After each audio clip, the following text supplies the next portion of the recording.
తూర్పు గోదావరి జిల్లా గోపాలపురంలో సుపరిపాలనకు తొలి అడుగు కార్యక్రమంలో ఏడాది పండుగ కార్యక్రమం గురువారం రాత్రి ఎమ్మెల్యే మద్దిపాటి వెంకటరాజు సారథ్యంలో భారీ ర్యాలీ నిర్వహించి అనంతరం 3 రోడ్ల జంక్షన్ వద్ద భారీ బహిరంగ సభ నిర్వహించారు. మద్దిపాటి వెంకటరాజు మాట్లాడుతూ దేశ చరిత్రలో స్త్రీని అవమానించిన వారందరూ పతనమైపోయారని, నిండు సభలో ద్రౌపదిని అవమానించిన కౌరవులు అంతమైపోయారని, అదేవిధంగా రావణాసురుడు కాలగర్భంలో కలిసిపోయాడని, నిండు సభలో ఈ రాష్ట్ర అభివృద్ధికి పునాది వేసిన తెలుగుదేశం వ్యవస్థాపకుడు నందమూరి తారక రామారావు కుమార్తె నారా భువనేశ్వరిని అవమానించారని, అందుకే ప్రజలు జగన్మోహన్ రెడ్డిని, వైఎస్ఆర్ పార్టీని రాజకీయాలకు దూరం చేశారని, చరిత్రలో వాళ్ళు అధికారంలోకి వచ్చే ప్రసక్తే లేదని మద్దిపాటి అన్నారు.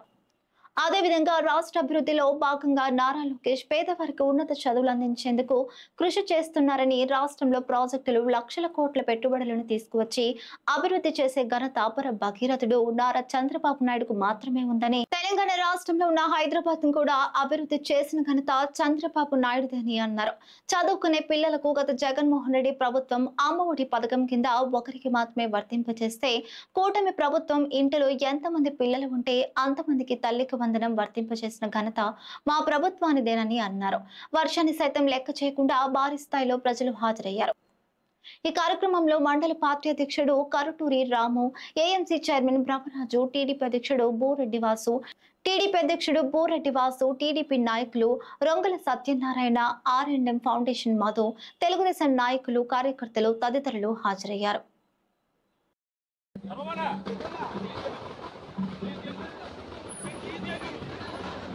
దయచేసి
మిగతా రాష్ట్రంలో మిగతా చోట్ల ఉంటే మన దగ్గర కార్ల కంపెనీ, కియా కార్ల కంపెనీని తీసుకొచ్చి ఈ ఆంధ్రప్రదేశ్ రాష్ట్రంలో సగర్వంగా కియాని ఎక్కడ చూసినా, KIA అనే కారు ఎక్కడ కనపడినా ఇది మా ఆంధ్రప్రదేశ్ లో తయారైన ఒక కారుగా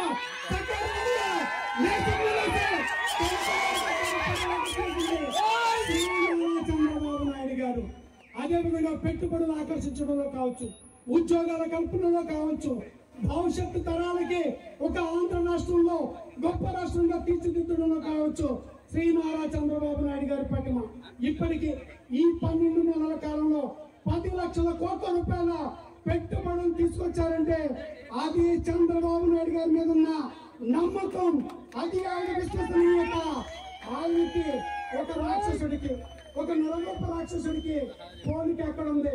జగన్మోహన్ రెడ్డి గారి మధ్య కాలంలో మీడియాల ముందుకు వచ్చి ఏసీ రూముల్లో, ప్యాలెస్ లో, బెంగళూరు ప్యాలెస్ లో కాలాన్ని గడుపుతూ ఎంజాయ్ చేస్తూ గుర్తొచ్చినప్పుడల్లా ఇక్కడ వైసీపీని మర్చిపోతారని భయం వచ్చినప్పుడల్లా తాడేపల్లి ప్యాలెస్కి వచ్చి ప్రెస్ మీట్లు పెట్టి మళ్ళీ నేనే వస్తా ఉంటున్నా.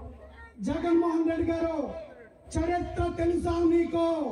చరిత్ర ఏం చెబుతుంది అంటే స్త్రీని అవమానించిన రాజ్యం కూలిపోతుంది.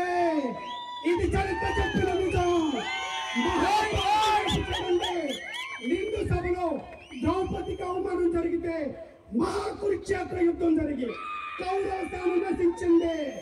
గుర్తు తెచ్చుకోండి. జగన్మోహన్ రెడ్డి గారు ఒక మహాసాత్వి సీతమ్మ తల్లిని రావణాసురుడు ఎత్తుకెళ్లి మానసిక క్షోభకు చేస్తే రావణాసురుడిని సంహరించే రావణ సంహారం జరిగిన శ్రీ నారా చంద్రబాబు నాయుడు గారి మీద తప్పుడు కేసులు పెట్టి జైల్లో పెడితే 53 రోజులు మా కడుపు కోత, మా గుండెల్లో బాధ, ఎంత కక్ష ఉన్నా, ఎంత బాధ ఉన్నా, ఎంత ఆవేదన ఉన్నా అణిచిపెట్టుకుని శాంతియుతంగా 53 రోజుల ఉద్యమం జరిగింది. ఈ రాష్ట్రంలో ఎక్కడ శాంతి భద్రతల సమస్య తలెత్తకుండా, ఎక్కడ దాడులు జరగకుండా, ఎక్కడ ప్రభుత్వ ఆస్తులు విధ్వంసం జరగకుండా ఒక క్రమశిక్షణ కలిగిన, నిబద్ధత కలిగిన పసుపు సైనికుడు ఈ రాష్ట్రంలో 53 రోజులు శాంతియుత యుద్ధం చేశాడు, ఒక ఉద్యమం చేశాడు. ఇదే మరో స్వతంత్ర పోరాటాన్ని పోలి ఉన్నది. అది తెలుగుదేశం పార్టీ కార్యకర్తల క్రమశిక్షణ. మీరు రెచ్చగొడితే రెచ్చిపోము, మీరేదో కాలు దుబ్బితే మేము భయపడం. నికాసైన కార్యకర్త గుర్తున్నాడా? చంద్రయ్య పేక మీద కత్తి పెట్టి జై జగన్. అది మహాసాత్వి సీతమ్మ తల్లికి జరిగిన మానసిక క్షోభకు జవాబు.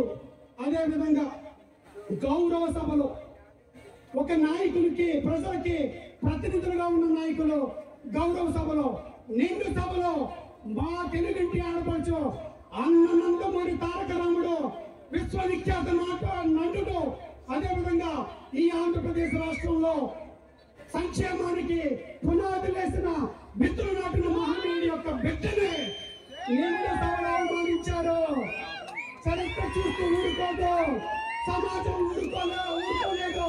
సమాజమా నీకు పాదాభివందనం.